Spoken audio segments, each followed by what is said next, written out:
Ah non, non, non, non. C'est clair que ça.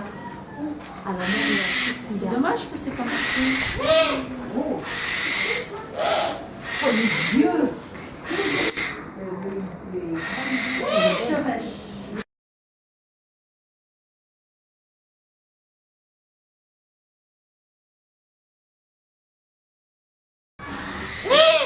Ah oui. Oui, oui.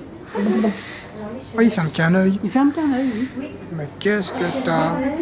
Mais qu'est-ce que t'as, toi, petit coco? Quoi, quoi, quoi?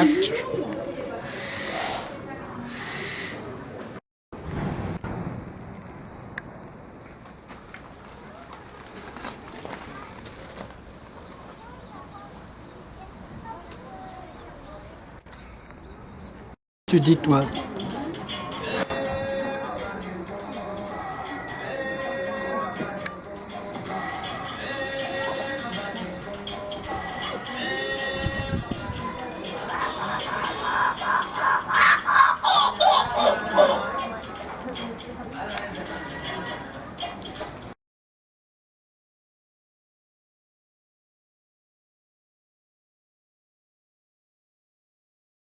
Ces buses, elles se sont adaptées à la vie difficile dans les déserts et elles vivent en groupe. Alors de 4 à 5 couples ensemble, elles sont organisées comme une meute de loups.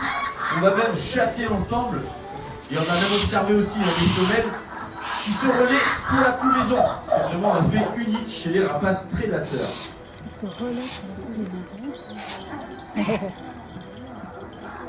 Alors ces buses aussi, comme tout rapace, ont un régime alimentaire exclusivement carnivore. Tous les rapaces sont carnivores. Pour ceci, ils sont munis d'un bec crochu. Ce bec crochu, ça leur permet bien sûr de déchiqueter la viande. Et puis des cerfs, au bout des pattes, qui leur permet bien sûr de capturer et de tuer leur gibier. Alors ici, ce sont des mâles que nous présentons. Les mâles, il faut qu'on dise, on les appelle des tiercelets. Pourquoi on les appelle des tiercelets? Car les mâles sont toujours plus petits que leurs femelles, plus petits qu'un tiers en taille de poids. Leur nom, tout simplement, de tiercelets. Les femelles sont toujours plus grosses que les mâles, on les appelle des formes, car ce sont elles, tout simplement, qui possèdent la forme de référence de l'espèce. Alors pourquoi cette différence de taille chez les granges et les greniers? Elle a beaucoup de surnoms, cette chouette. Alors pourquoi on l'appelle chouette de fée? Bien tout simplement, c'est l'endroit de prédilection pour nicher, ce sont les églises et les clochers, les pièces qu'on a à côté des églises et des clochers. Et on a des cimetières, c'est le Moyen-Âge, on connaissait rien sur ces espèces. Les animaux de la nuit étaient considérés comme des oiseaux du diable. Eh bien, ça a effrayé les hommes.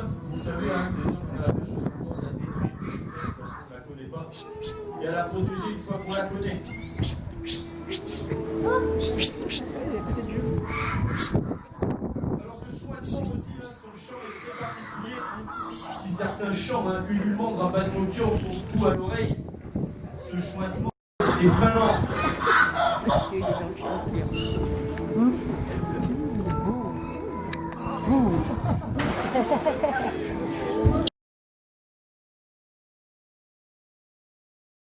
Plus gros.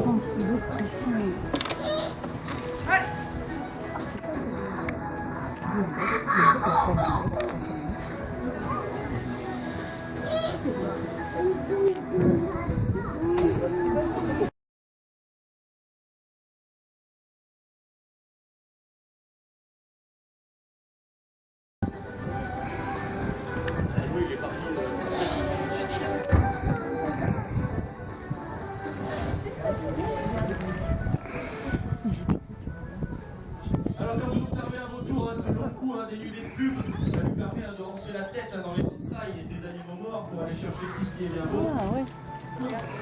Et la collerette qui en bas du cou, ce n'est pas une écharpe pour lui donner chaud, c'est tout simplement pour faire office de bavoir. T'entends quand ça marche? Le reste du plumage. T'entends le bruit?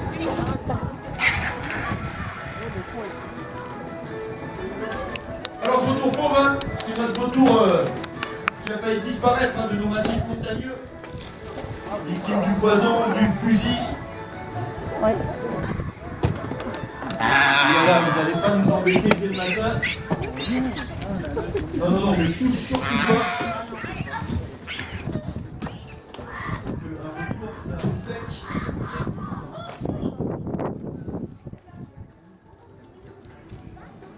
Alors, on a réintroduit à ces retours dans de nombreux massifs montagneux, hein. Les Cévennes, les Baronnies, le Vercors. On les a placés pendant 3 ans.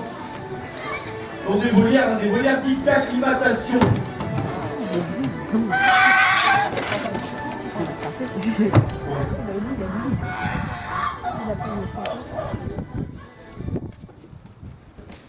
Alors les jeunes retours sont erratiques. Ça veut dire qu'ils se baladent dans leurs premières années de leur vie, mais ils reviendront toujours sur le site où ils sont nés.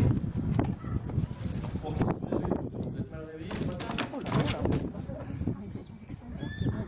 Alors la reproduction pour les retours est impressionnante, hein. Ils ne font qu'un.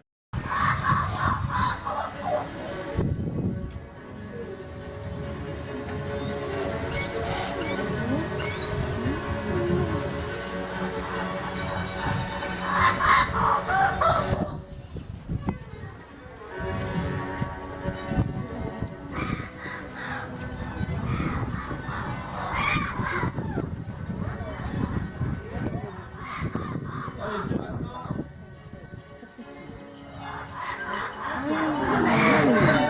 Et c'est un ne pas son territoire long, mais comme ils sont mis en captivité, ils ont assimilé le château à leur propre territoire. Allez, dernière traversée pour Mademoiselle Bonita. On peut la féliciter, merci pour elle. Ça fait un peu. Reptiles, batraciens, serpents, rongeurs, insectes, poissons. Il paraît qu'ils sont surtout adeptes des saucisses à même de barbecue.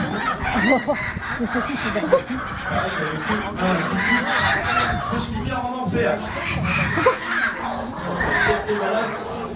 Ça s'appelle les coups-à-bois. C'est leur nom aborigène et on les appelle aussi champs-rigueurs. C'est pas tout simplement par les champs. Et ça, c'est vite un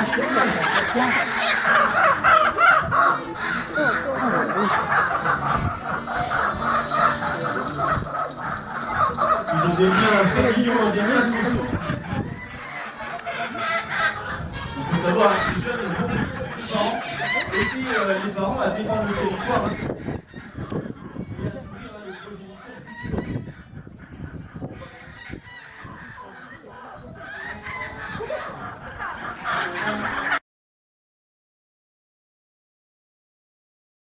On a retrouvé à peine de 4 mètres de hauteur pour les arbres. La vie, bien sûr, qui va aller se mettre à l'abri dans les prédateurs.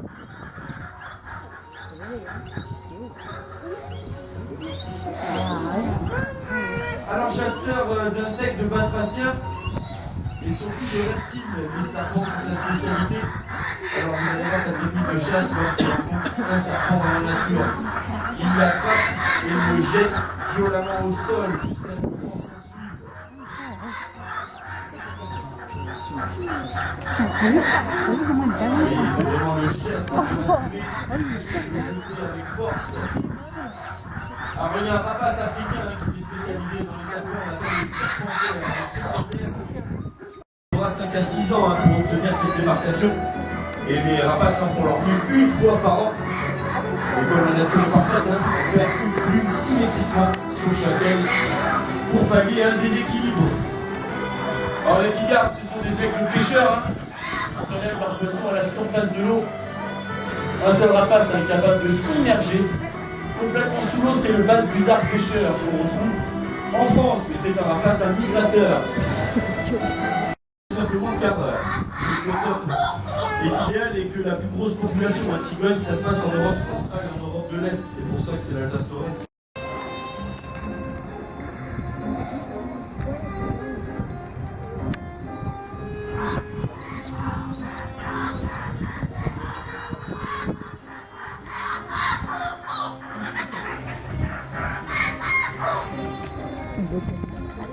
Écoutez, les cigognes sont bien pourvues de syrinx, les hommes, et communiquent essentiellement grâce à des claquements de bec.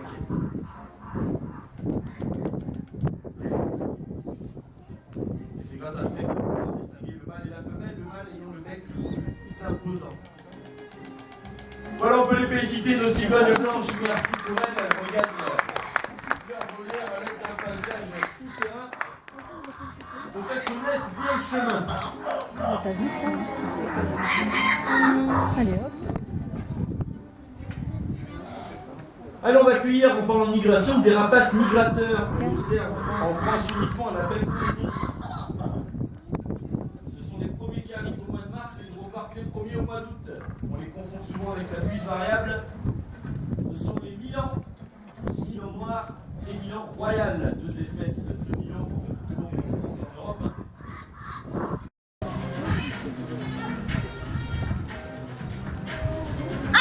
D'autres caractéristiques, ce sera leurs pattes. On appelle ça les pattes cynodactyles, tout simplement, vous les voyez, ils sont symétriques. Et puis vous avez vu la queue des haras qui est très longue, ce n'est pas pour l'esthétique, c'est tout simplement pour faire office de balancier pour le vol. Le bec il est plein, il est très très lourd ce bec. Et tout simplement, si on n'avait pas une queue aussi longue, on peut piquer du nez en plein vol. Et puis malheureusement, vous savez, leur environnement naturel est grandement menacé en Amérique du Sud, la déforestation, l'Amérique canadienne aussi.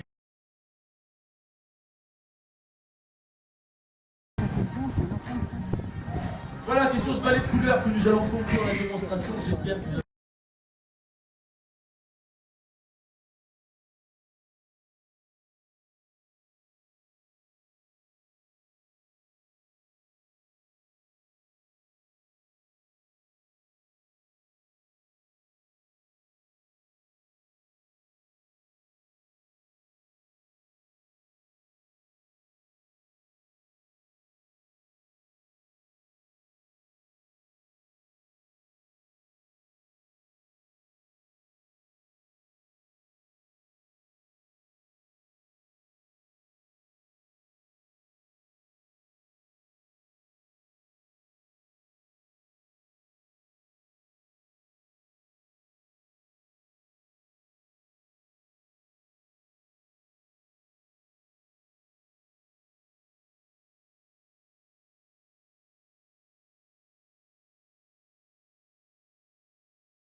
Il y en a une qui